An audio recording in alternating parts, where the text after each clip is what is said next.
ఆదికాండము 3:5 వాక్యము చాలా లోతైన అర్థములు కలిగినది. ఏలైనగా మీరు వాటిని తిను దినమున మీ కన్నులు తెరవబడుననియు మీరు మంచి చెడ్డలను ఎరిగిన వారే దేవతలవలె ఉందురనియు దేవునికి తెలియునని స్త్రీతో చెప్పగా. ఇది 3 భాగాలుగా అర్థం చేసుకుంటే స్పష్టంగా అవుతుంది.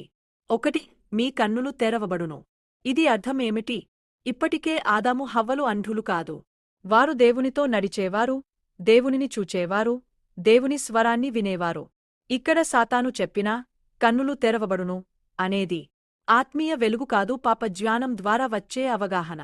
అంటే నిర్దోషత పోయి లజ్జ, భయం, అపరాధబోధ మొదలవుతాయి. అది నిజంగా కన్నులు తెరవబడటం కాదు, పాపం చేత మనసు మసకమారటం. ఆదికాండము 3:7 వారి కన్నులు తెరవబడెను. వెంటనే ఏమైంది? వారు నగ్నులమని గ్రహించారు, దాక్కున్నారు, భయపడ్డారు. అంటే వెలుగు కాదు, లజ్జ వచ్చింది. 2. మంచి చెడ్డలను ఎరిగిన వారే. ఇది చాలా ముఖ్యమైన భాగం. దేవుడు మంచి చెడ్డలను తెలుసు, కాని దేవుడు పాపం చేయకుండానే తెలుసు. మనిషి మాత్రం పాపం చేసి తెలుసుకున్నాడు. ఇది తేడా.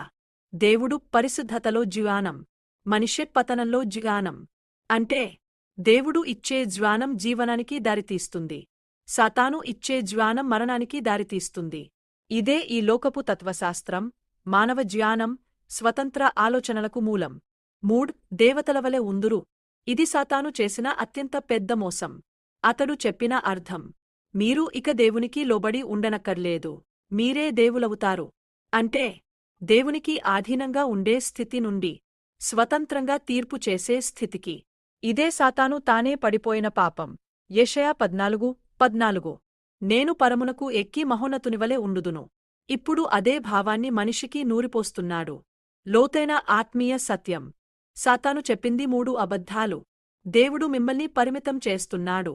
దేవుడు మీకు మంచి ఇవ్వడం లేదు. మీరు దేవునిలా కావచ్చు. కాని నిజం ఏమిటంటే దేవుడు ఆదాము హవ్వలను తన స్వరూపంలోనే సృష్టించాడు. ఆదికాండము 1:27 అంటే వారు ఇప్పటికే గౌరవంలో, అధికారంలో, సంబంధంలో ఉన్నారు. కాని సాతాను మీ దగ్గర ఉన్నదాన్ని చిన్నగా చూపించి లేనిదాన్ని గొప్పగా చూపించాడు. మీ మొదటి ప్రశ్నలతో ఇది ఎలా కలుస్తుంది? మీరు ముందే అడిగారు. మంచి చెడ్డల వృక్షం, జీవ వృక్షం తేడా. ఆదాము పాపం, మన పాపం సంబంధం ఇక్కడే మూలం. మంచి చెడ్డల వృక్షం స్వతంత్రత, స్వీయ నిర్ణయం, దేవుని లేకుండా జీవించాలనే భావం. జీవ వృక్షం దేవునిపై ఆధారపడే జీవితం. అందుకే దేవుడు చెప్పాడు, నీవు తిను దినమున నిశ్చయముగా చచ్చెదవ.